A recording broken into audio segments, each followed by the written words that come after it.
একদিন পরে একটা ছুটি পেয়েছে না, নরেন্দ্র মোদী চলে গেছে, অমিত শাহ চলে গেছে, এখন আর কোনো কাজ নেই।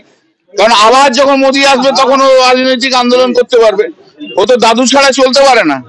হ্যাঁ, তাই জন্য দাদুকে চাই, বড় দাদু মেজো দাদু ওরা আসলে তবে আসবে, তাই আজকে আসছে। সে আসুক, যায়, সে সবাইকার আসার অধিকার আছে, আসুক। কিন্তু বড্ড লেট হয়ে গেল না, মোদী বলে গেল, অমিত শাহ বলে গেল, ওই সময় ব্যস্ত এত, তাই জন্য। এই অমিত শাহ এত কিছু বলে গেলেন যে এখানে অনুপ্রবেশ নিয়ে, এখানে এ নিয়ে সমস্ত কিছু বলে গেলেন।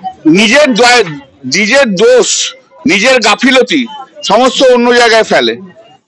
যদি বাংলাদেশ থেকে আসে, তা চলে আসে, তাহলে কার ফল্ট? বিএসএফ এর ফল্ট। তুমি বিএসএফ কে কাজ করাতে পারছো না কেন? That's your great fault. BSF কেন কাজ করতে পারছে না? তা তোমাদের কিসের ইন্টারেস্ট আছে? তুমি বিএসএফ কে দিয়ে কাজ করাচ্ছ না। পহেলগাঁয়ে যে ইনসিডেন্ট হয়েছে, সেই ইনসিডেন্টের দোষ তো নরেন্দ্র মোদী এবং অমিত শাহ। অমিত শাহ কোন রকম আজকে কোনো ইন্টেলিজেন্স রিপোর্ট ছিল না, ছেড়ে গেল নাকি? বাইরে থেকে কয়েকজন টেররিস্ট এলো, টেররিস্ট এসে গুলি করে মেরে দিয়ে টেররিস্ট হাঁটতে হাঁটতে চলে গেল। আর অমিত শাহ, নরেন্দ্র মোদী ঘুমোচ্ছিলেন। ওদের বিএসএফ কোথায় ছিল? এত বিএসএফ, এত সিআইএসএফ।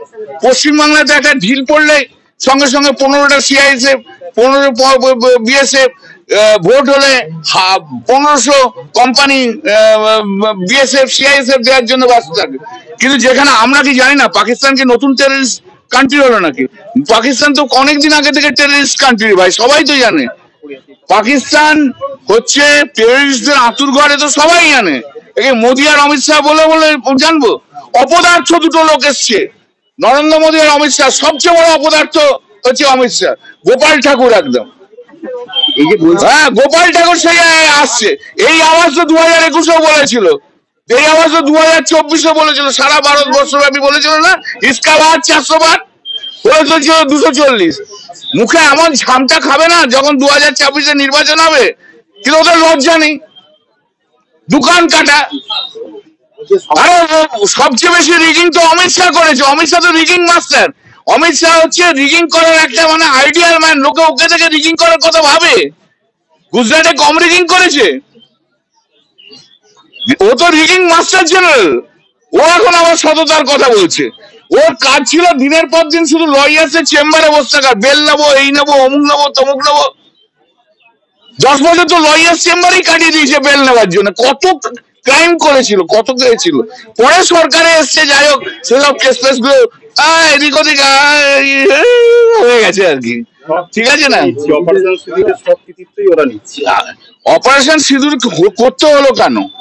অপারেশন সিঁদুর করতে হলো ওদের ব্যর্থতার জন্য। তো ওরা ব্যর্থ ছিল, সেদিনকে আটকাতে পারেনি টেররিস্টদের, তাই জন্য এখন মানুষকে ডাইভার্ট করার জন্য, অন্য কোনো চিন্তা ভাবনা গুলোকে ডাইভার্ট করার জন্য অপারেশন সিঁদুর বলছে।